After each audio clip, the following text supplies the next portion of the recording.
محترم پرویز صاحب، جیسا کہ آپ نے بتایا آپ کی تعلیم و تربیت ٹھیٹھ قدامت پرستانہ ماحول میں ہوئی اور آپ کے عقائد و مسلک تقلیدی روش کا نتیجہ تھے، لیکن اس کے بعد آپ کی ذہنی اور فکری دنیا میں ایسا انقلاب آیا کہ جس نے خود مذہب کی دنیا میں انقلاب پیدا کر دی۔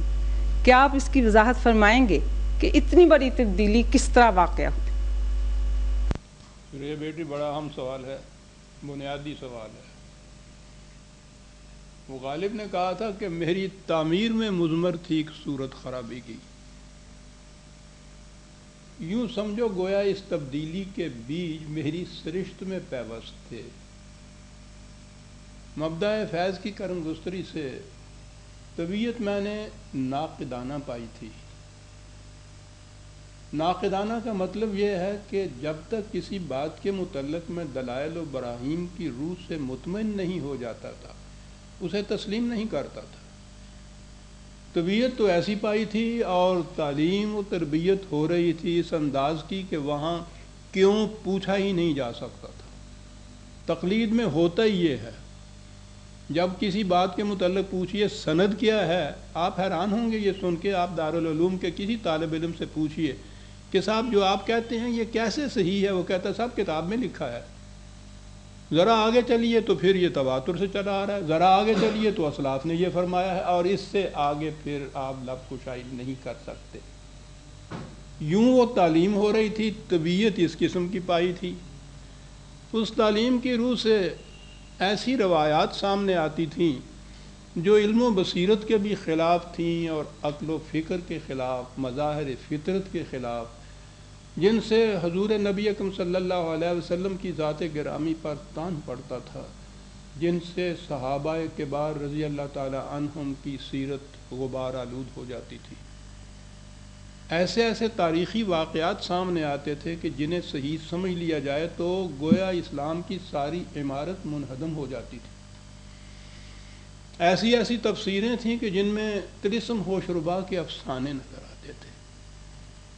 ایسے فقہی قوانین تھے کہ جو ناممکن العمل بھی تھے اور علم و عقل کے خلاف بھی، اور پھر تصوف کی بھول بھلیوں کا تو پوچھنا کیا۔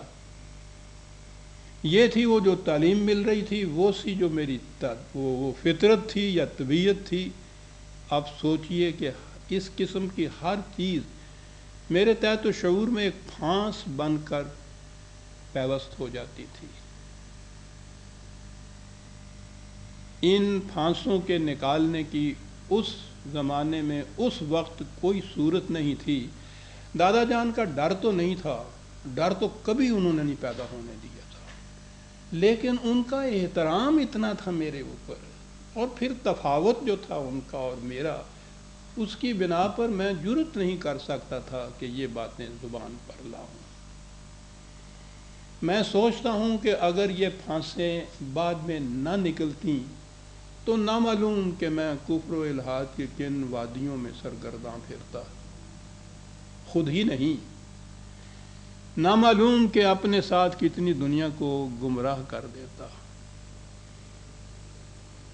ذہن بڑا رسا پایا تھا، قلم میں حرکت بھی تھی، حرارت بھی، جوش بھی، جولانیاں بھی، زبان میں طلاقت بھی، اور اس کے ساتھ نفاست بھی۔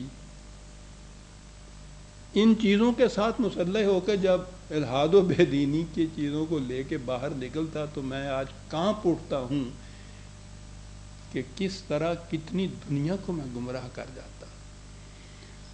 تو یہ میں سمجھتا ہوں کہ یہ جو آگے چل کے پھانسیں نکلی ہیں یہ بھی بڑی ہی کرم گستری تھی مبدأ فیض کی، میرے حال کے اوپر بھی اور ان کے حال پہ بھی جنہیں میں متاثر کر سکتا تھا۔ اب یہ بات جو ہے، سوال تمہارا جو ہے عزیزہ میری، کہ یہ ہوا کیسے؟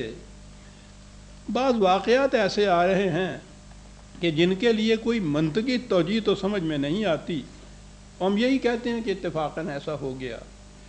یہ ایک اتفاقی چیز تھی کہ 1915 میں علامہ اقبال کی پہلی مثنوی اسرار خودی شائع ہوئی، تو عمر تو میری بہت چھوٹی سی تھی، میں یقیناً نہیں کہہ سکتا، لیکن اس کا نسخہ علامہ اقبال نے خود دادا جان کو بھیجا تھا. نظر آتا ہے کہ ان کے آپس میں باہمی روابط تھے.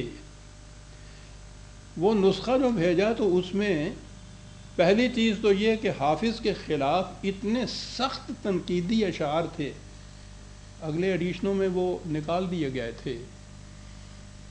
حافظ ایک شاعری نہیں تھا، صوفیہ کے نزدیک اس کا مقام بہت بلند تھا. وہ تو ایک ولی اللہ، بلکہ ہماری زبان میں اولیاء اللہ جسے کہتے ہیں، وہ سمجھا جاتا ہے. اس کے دیوان سے تو فالے لی جاتی تھی.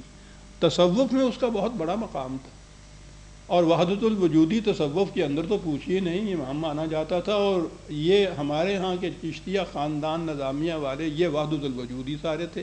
یہ وہ آئی مثنوی، مجھے آج حیرت ہوتی ہے، اور دادا جان کی فراست کو مجھے داد دینی پڑتی ہے. اللہ تعالیٰ انہیں کروٹ کروٹ جنت نصیب کرے. انہوں نے وہ مثنوی مجھے خود پڑھائی. اس میں جو ایسے مقامات آتے تھے جن میں انہیں بھی اختلاف تھا، وہ یہ کہہ کے آگے گزر جاتے تھے کہ ابھی اقبال کی فکر میں ناپختگی ہے، ذرا آگے بڑھے گا تو خود ہی ان چیزوں سے رجوع کر لے گا، تم ان مقامات کو چھوڑ دو، باقی چیزوں کو لو. اور جو باقی چیزیں تھیں وہ آپ دیکھیے اس مثنوی میں قرآن کی عظمت اتنی بلندی سے اس شخص نے اس کے اندر پہلی ہی تصنیف کے اندر پیوست کی ہے. اقبال کا انداز، قرآن کے متعلق یہ چیز، اور پھر دادا جان کی تعلیم کا انداز ہی الگ ہوتا تھا. نتیجہ اس کا یہ ہوا کہ میرے ذہن میں اقبال ہی کی عظمت زیادہ بلند یا پست نہیں، معاف رکھیے گا، ان کی عظمت ہی میرے ذہن کے اندر منقوش نہیں ہوئی، بلکہ خود قرآن کے متعلق ذہن میں آیا کہ یہ تو کچھ اور شے ہے اس قرآن سے جو یہاں پڑھایا جا رہا ہے مجھے. یہ پہلی چیز ہے جو اس تغیر و تبدیلی میں میرے اندر یہ واقع ہوئی قرآن کے متعلق. یہ تو ہے پہلا قدم جو اس باب میں اٹھا تھا. تو یہ فیضان اقبال ہے، یوں کہیے، کہ جس سے یہ تغیر میرے اندر رونما ہوا، اور اس کی پہل ہوئی قرآن کے متعلق کہ جو قرآن یہاں پڑھایا جا رہا ہے، بتایا جا رہا ہے، سمجھایا جا رہا ہے، جو تفسیروں میں ہے، جو اسلاف سے آ رہا ہے، وہ قرآن تو وہ نہیں ہے جو قرآن اقبال نے بتایا. اور جو اس نے بتایا وہ میرے دل کو لگ گئی بات. یوں تو وہ تبدیلی جو تھی وہ یوں کہیے کہ میرے وہ تحت و شعور میں میں ابھی کہوں گا کہ وہاں تو زبان پہ نہیں لا سکتا تھا، لیکن وہ اندر میرے یہ چیز آ گئی کہ قرآن کا مقام کچھ اور ہے، اور یہ بنیاد ہے میری تبدیلی کی. اس طرح سے پہلی تبدیلی کا غیر شعوری واقعہ جو تھا وہ یوں پیش آیا تھا عزیزہ.